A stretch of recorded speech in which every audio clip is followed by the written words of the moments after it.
Happy New Year.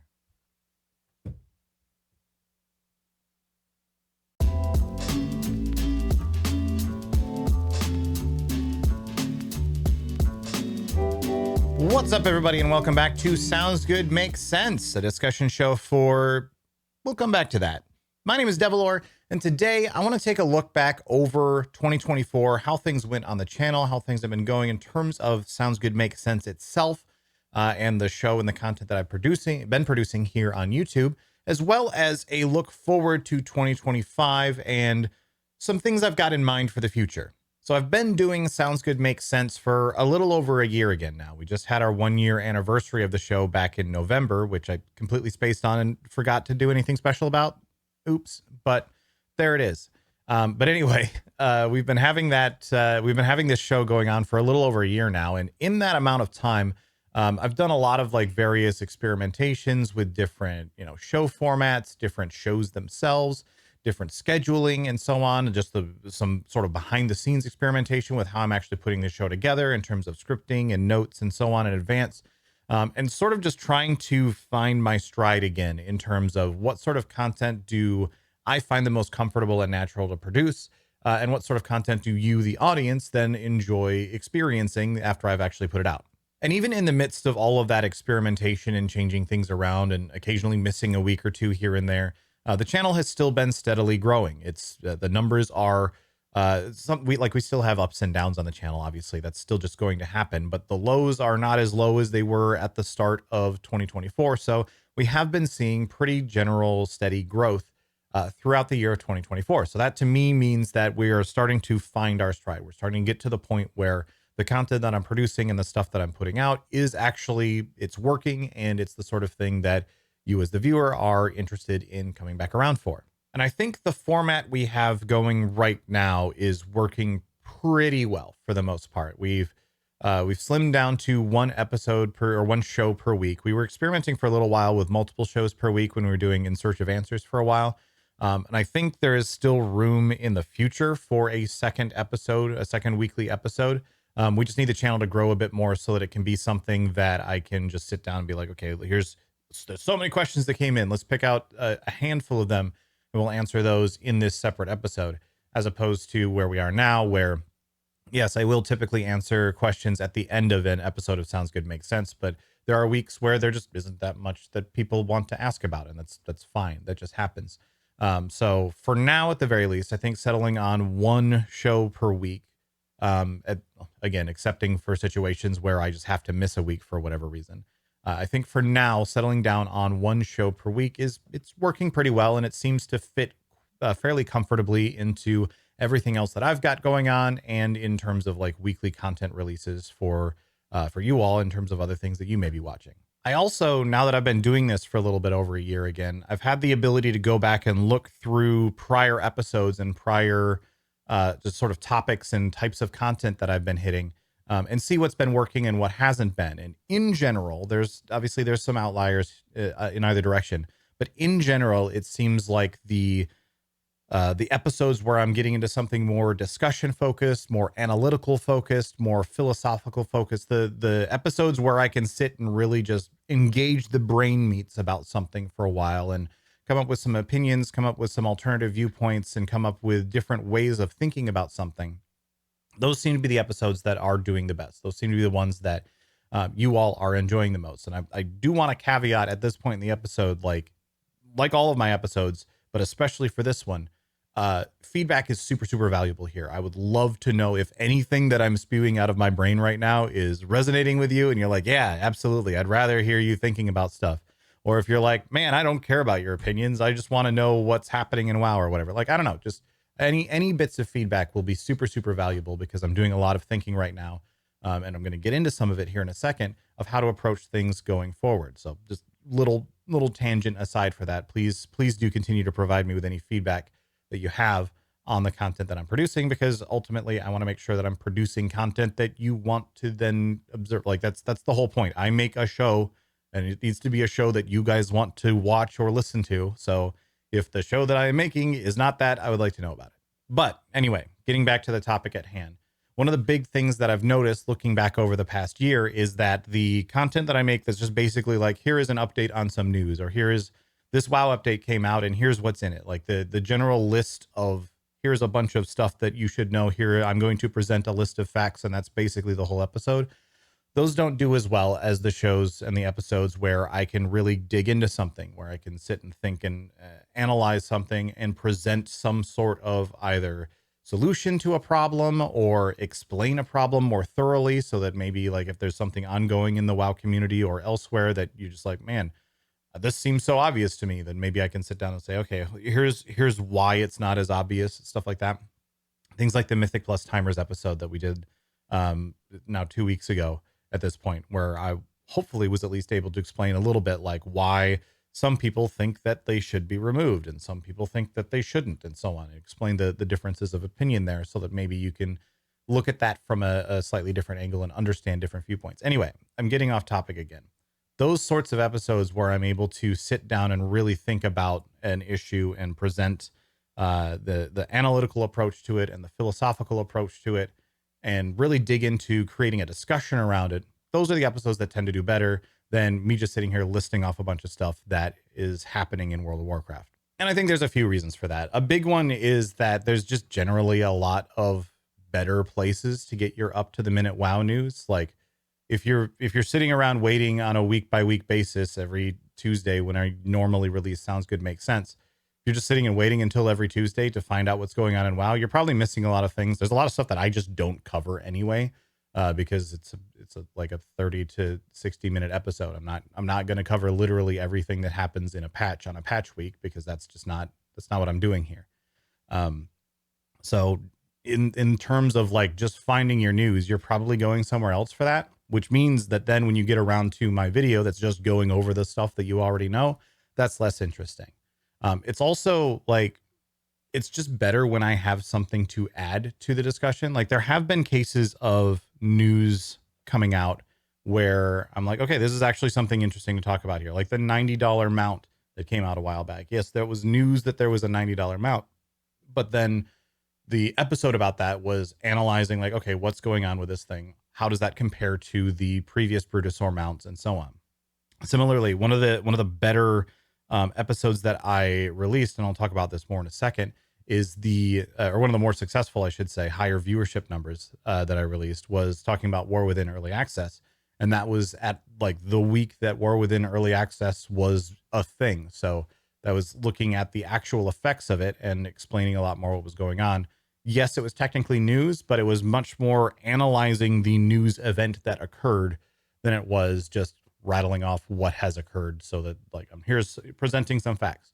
I'm finding that the episodes where I have something to add to the discussion it might seem kind of obvious, but there it is. The episodes where I have something to add are the ones where the viewership tends to be higher on those than the ones where I'm just rattling off a list of facts. And I enjoy making that content more anyway. So that's probably part of it as well. Like if I feel like I'm adding something to discussion, if I feel like I have a viewpoint or some thoughts or opinions, or I even just feel like I can explain what's going on in a way that might resonate with more people, I enjoy doing that more than just, again, listing off a bunch of facts and telling you, here's a bunch of things that occurred. There you go. Now you have this information. Congratulations. Like, very much this episode could have been an email sort of format. That's not really what I'm into. I enjoy creating the content where I feel like we're having a discussion. And again, I still very much view this show as a two-way thing where obviously I'm the one on the camera talking, but then I do go back and read every single comment that comes in. And I even if I don't respond to all of them directly, I still enjoy getting that sense of discussion back from you as the viewer when I can. So anyway, that's the sort of content that I enjoy creating more. And I think that comes through in the final product as well. If it's something that I am getting more into myself as I'm creating it, I'm just naturally going to then create a better show for you to watch, because I'm more invested, and therefore it's something that you can be more invested in. It's just this basic content creation stuff. But all of that is to say, it's generally working out in such a way that the analytical content, the discussion focused content, that is what really has been working. Whereas the more straight up news focused content, I've learned is not something for me to really spend too much time on. And one interesting side effect of that is that on this channel, which is somewhat unusual for a YouTube channel, the sort of like what we call evergreen topics, things that you can, there's no like real time limitation on them. It's a topic that you could go and talk about at any point, and it's kind of whatever. On this channel, evergreen topics actually do pretty well compared to a lot of others. So many channels, it's like if this wasn't news this week, if this wasn't interesting and exciting this week, there's no viewership on it. But this one, because we're creating something that's so much more discussion focused, so much more analysis and philosophy and just general like thinking about an issue and presenting what's going on with it and analyzing it. I think the result of that is that I have the ability to go to topics that maybe aren't necessarily the big topic of the week, but they're still interesting, and we can go back and analyze them and look about stuff. Things like at the time that I put out the video, because remember this came out before the roadmap and everything. At the time that I put out the video about player housing and WoW, it was already one of my better performing videos, even before the announcement of player housing coming in WoW actually hit. And yes, there had been some little discussions going on in some parts of the WoW community about player housing, but it had been an ongoing discussion for a long, long time. And this was a topic that I just went, sure, that's interesting. Let's talk about that this week.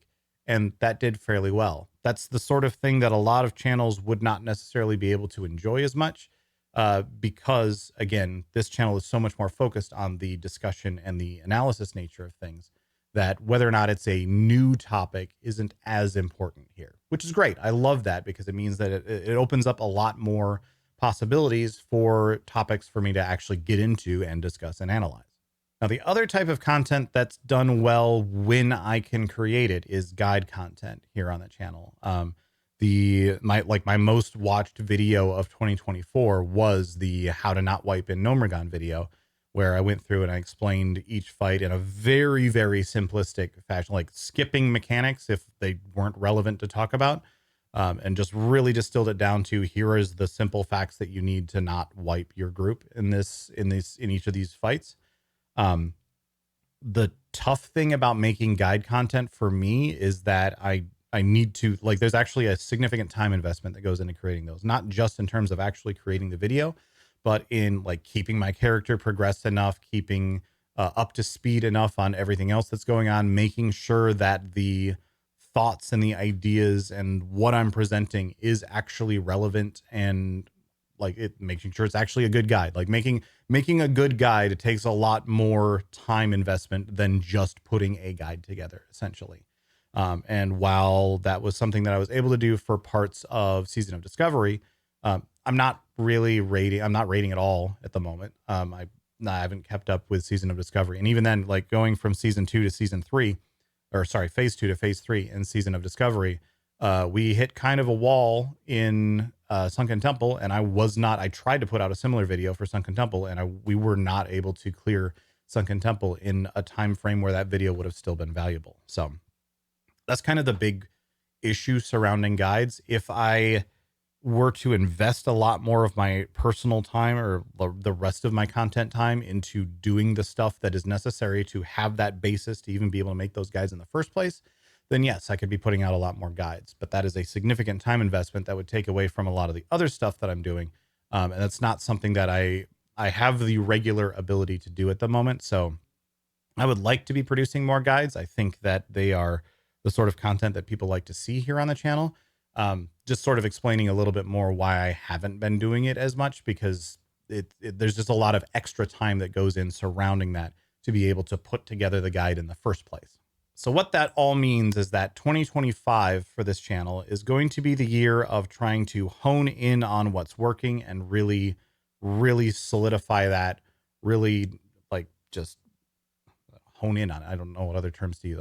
I'm bad at coming up with other words to use for things today, but really honing in on what's been working in 2025, that analytical discussion sort of content that is basically the bread and butter of this channel at this point. And I want to make sure to, obviously there will still be some experimentation. There's always going to be experimentation on any, like, that is kind of the nature of the beast when it comes to online content creation, is you have to constantly be thinking about what are some different things that I can be doing? What are ways that I can evolve my content? What are current trends that are going on that I need to be able to like hop on and make sure that I'm keeping up with just the way that things are progressing, the nature of online content creation. There's so much that goes into that.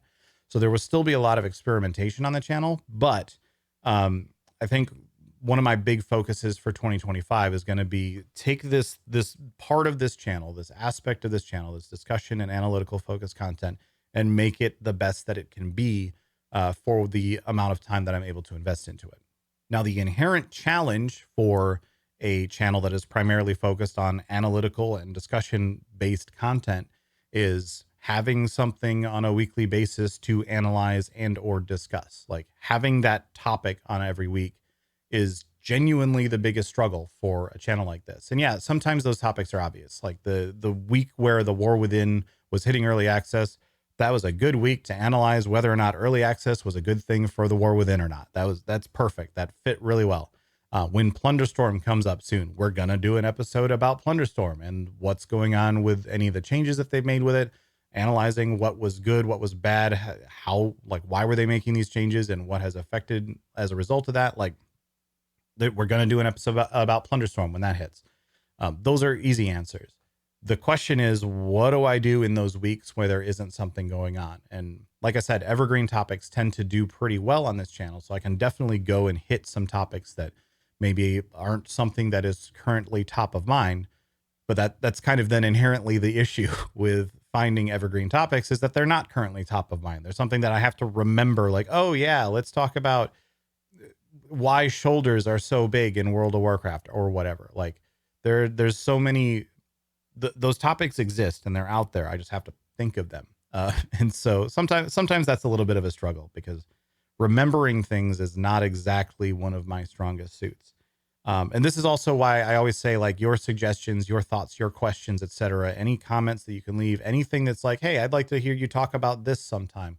That is super, super, super valuable, because seeing direct suggestions from you as the audience about what content you would like to see in the future, I want to make that content. I want to create that for you. So again, any suggestions, any feedback, please keep that coming. Hit me with a comment, make a note over on Patreon, hit me up in Discord, any of those things. And one thing that I want to experiment a little bit with in 2025 that might help with that is expanding our horizons a little bit here on the channel. Maybe not being quite as focused on specifically World of Warcraft. I've been calling this a discussion show for the WoW player. And even all the way back to the beginning of Sounds Good Makes Sense, I explained that that means that I'm going to talk about topics that are of relevance to someone who plays WoW, which doesn't necessarily always directly mean it is about World of Warcraft, right? Like the episodes that I did about like the state of the gaming industry. Like, yes, some of that was related to Blizzard, but a lot of it wasn't. And that's a topic that is perhaps of interest to someone who plays WoW, even if I'm not necessarily talking about things that are going on inside of World of Warcraft at the time. And that's something that we sort of slowly started to drift away from over the course of last year. Pretty much every episode, with a couple of exceptions, was about World of Warcraft in some capacity. And that's fine. Like, that will probably still continue to be the case. I'm not saying that I'm going to make this, excuse me, I'm not saying that I'm going to stop talking about WoW here on the show. We will still probably talk about World of Warcraft most of the time here on this show.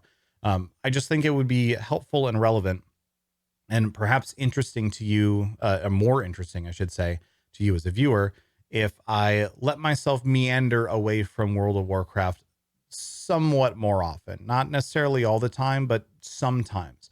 So that's why at the start of the show, at the start of this episode, I said we're going to come back to whether or not it is a discussion show for the World of Warcraft player. That's something that over the course of this year, we're going to experiment with a little bit.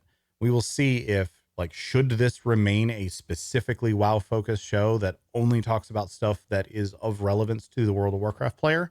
Or is it okay for us to meander into some tangential or semi-related topics? Like, one that comes to mind for me is looking at Marvel Rivals, which released recently, and how it compares to Overwatch and what things it does differently than Overwatch, what things it does the same as Overwatch, what things it does differently but should have done the same as Overwatch, that sort of topic. That's the sort of thing that I think a lot of people who play WoW might also be interested in what's going on over here in this other game entirely. and might be of some relevance. So let me know if that's the sort of topic that you would like to see more often. And also things like looking back over the history of MMORPGs, looking back to, like, one idea I've had is going back to games like Guild Wars 2 or even EverQuest, going back to some of these older games and finding a thing to talk about in one of these older games that they really did super well, that is interesting for an MMORPG gamer to look at and say, okay, yeah, that game did that one thing very well. And like, regardless of what else went on with it, like looking back at Star Wars Galaxies and how some of its ability systems worked before the NGE update. Like, there's lots of different things that we can go back to and look at in the history. There's so many MMOs that have come out over the years. I think that sort of topic would be interesting. Again, not directly World of Warcraft. I'm not going to go back to, and let's think back all the way back to Legion when there was artifacts. Like, actually, technically, we might do that topic at some point anyway. But I'm talking about going to something like, I don't know, Star Wars: The Old Republic, and the way that they had the follower system and how that worked in that game, and the single player nature of the campaign and everything, and how that worked, and explaining a little bit and just analyzing that topic and that approach to MMO game design, and not even necessarily looking at it from the perspective of how could this then be adapted into World of Warcraft, because I genuinely think in a lot of cases that would be a bad call to try and take something that is a different game and put it into WoW. But I don't know, there could be some interesting stuff there. So again, very much interested in feedback on that general approach. I think over the course of the year, we're going to experiment with it a little bit.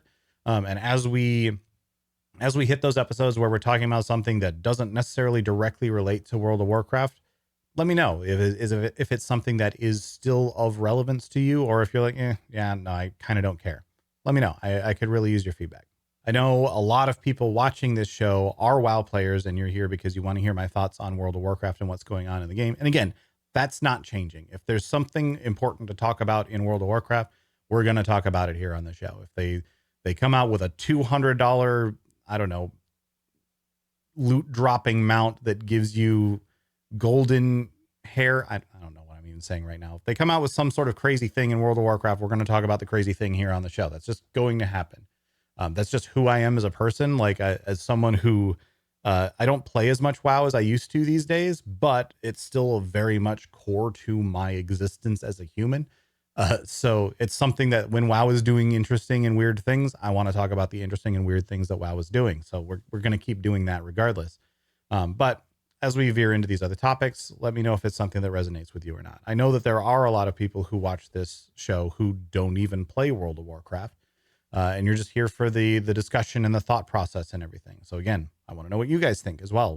How you feel? I don't know. We're gonna move on, but that's kind of where I'm at in terms of format and topic selection for Sounds Good Makes Sense over the course of the next year. We're gonna experiment with that a little bit.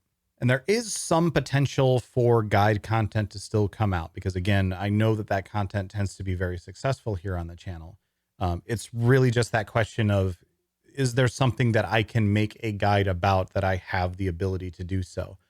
Plunderstorm is actually something that I'm looking closely at in the near future, especially when the new update hits and the new round of Plunderstorm hits.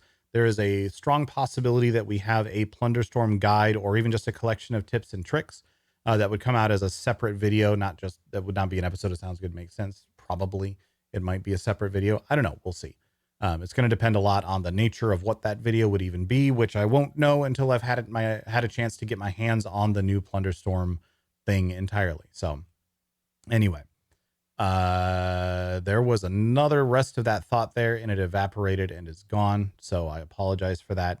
But yeah, guides are still a big maybe. We may do them when we can, but it's not something that I have the spare time to contribute to getting myself to a progression point where I can make a lot of guides at the moment. Which brings me to a lot of the projects and things that I'm working on outside of YouTube right now, because I do have a lot going on that is not just YouTube. The channel is still growing, and I'm very happy with how the YouTube channel has been growing, and we're going to keep doing this here on YouTube. But there is still a lot going on elsewhere. My Twitch stream, for example, that is still by far my biggest source of income. So that needs to be my focus as much as possible. I'm trying to, a few things that I'm trying to do more with my Twitch stream over the next year. One is I need to find more ways to just sit there and engage with chat and sit there and talk to you guys. I feel like that's the best content that I produce on Twitch, is when I'm able to have that conversation back and forth with my chat room. And I am the sort of person who it's very easy for me to get super laser focused in on the game that I'm playing, or like when I'm role playing in like GTA or something, I get really laser focused on the situation that's surrounding me. And then I need to find more ways to pull myself back out of that so that I can sit and engage with chat. But also at the same time, having some games and such that I'm playing in my general repertoire, where it is something that I just sit back and say, hey, this is a game that I'm going to play, and be able to hang out with chat in the process. We do have a streamathon unlock coming up soon, either next week or the week after. I'm not sure exactly when I'm going to schedule it just yet. But one of the things we unlocked during the most recent streamathon was we'll have a week where chat gets to pick a game that I play. And every day of that week, I will play at least one game that chat has picked. And when I say chat, we're doing this all through my Discord server. That's discord.gg/devilore. If you have games that you'd like to see me play on stream, there's a game suggestions forum section in there for you to drop that in as a suggestion for a game for me to play on the stream.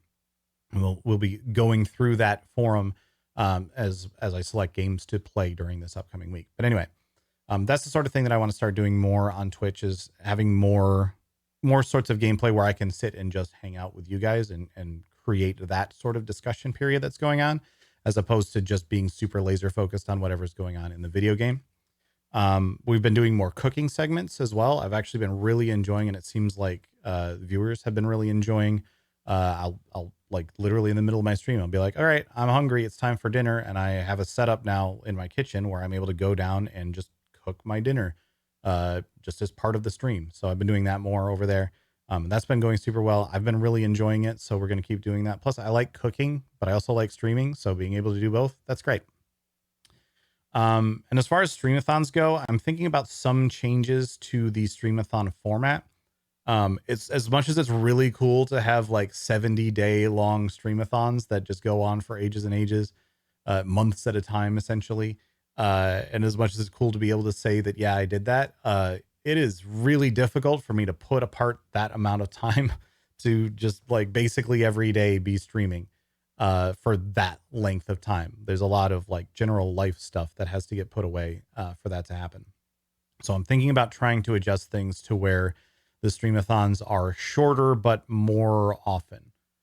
So it's still like generally the same overall amount of time of streamathon over the course of the year, just in smaller packages. So there's less of like one big event, and then once that's over, nothing for ages. So I don't know. I'm thinking about some ways to adjust that a little bit, because the streamathon format, I think overall, is a huge part of how I'm able to keep doing things on Twitch and how I'm able to keep myself afloat. The fact that I've been a full-time content creator for over a year at this point is crazy. And I have not been evicted from my house. So that's also very cool. It's been a struggle sometimes, but it's also very cool. Another thing that I'm thinking about for my Twitch stream is trying to start a bit earlier. I've fallen into the worst human sleep schedule possible, which is occasionally I'm waking up at like 4 p.m. Pacific and I'm going to bed at like 7 a.m. Pacific. That's not great for Twitch viewership. I'm basically missing out on not only everyone in Europe, but also like half of the United States and Canada as well. So I am aiming to get an earlier start time for my Twitch stream. Hopefully down to starting around noon Pacific time instead of like the 3 to 5 p.m. Pacific time that I have been starting. So those are some things to look forward to over there. I'm also getting into voice acting pretty heavily, actually. I've been playing a part in an audio drama called the ISFET Archives. You can find that on Spotify or wherever else you find podcasts. I'm not a regular character on there, but I do have a few appearances of playing a character called Cricket in the ISFET Archives, so you can check that out. There is also the writer for the ISFET Archives happens to be a guy that I've known since I was like tiny. And he and I have been working on along with a bunch of extremely talented voice actors. I'm very, very excited about this other project. I'm not going to say too much about this other project that we're working on, but I'll be playing the lead character in that. as well as like the narrator for the whole series. Um, and it's a really, really fun and interesting. I'm excited about the project. I'll put it that way. I'm not going to spoil anything about what it is, but I'm really, really looking forward to it. So that will be coming out hopefully pretty soon as well. We'll start getting episodes out for that too. So I will be absolutely certain to let you guys know more about that once it starts hitting. And in fact, people were asking about this very recently. Are you still working on that card game that you announced like 13 years ago? And the answer to that is yes. In fact, over the last year, I have made some significant headway on getting it closer to a playable state. And that is a big goal of mine for 2025, is to get it into a point where it's at the very least able to start play testing with specific focus groups, and hopefully start looking towards actually getting some like crowdfunding together or something, some sort of partnership or crowdfunding or whatever it's going to necessarily end up, or whatever it's going to need to start moving it towards actual production. That is a big goal of mine for 2025.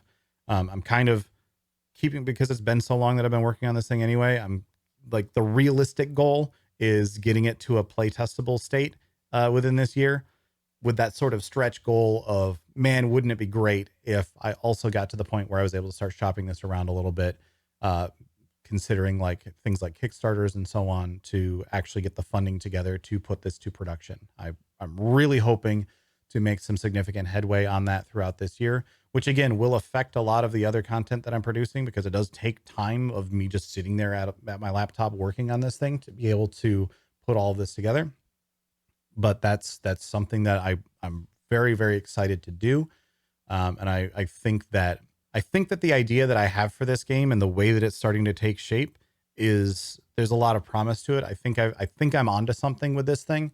So I'm hoping to get more details about that soon. In fact, one of the things that was unlocked as part of a streamathon in 2024 is a preview for this game. And I'm very close to being able to put that together.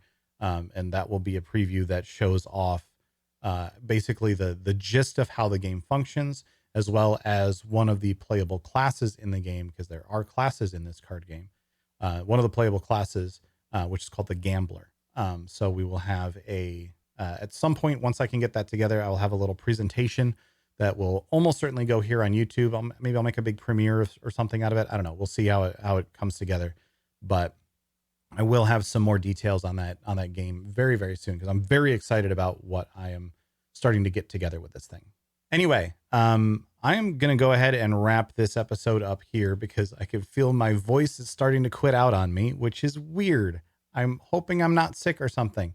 But thank you so much for watching. I've been really, really excited to see so many people continuing to watch each episode over the course of 2024. And I think going into 2025, that this is the point where I really want to start pushing this thing forward, and really want to start pushing a lot of these projects that have been sort of sitting by the wayside that I really want to focus on and make happen in this year. So I'm really excited for the upcoming year, at least in terms of what I'm able to produce and the content that I'm able to put out for you guys. And again, working on that game that I've been working on for ages, and actually getting that thing closer to the finish line.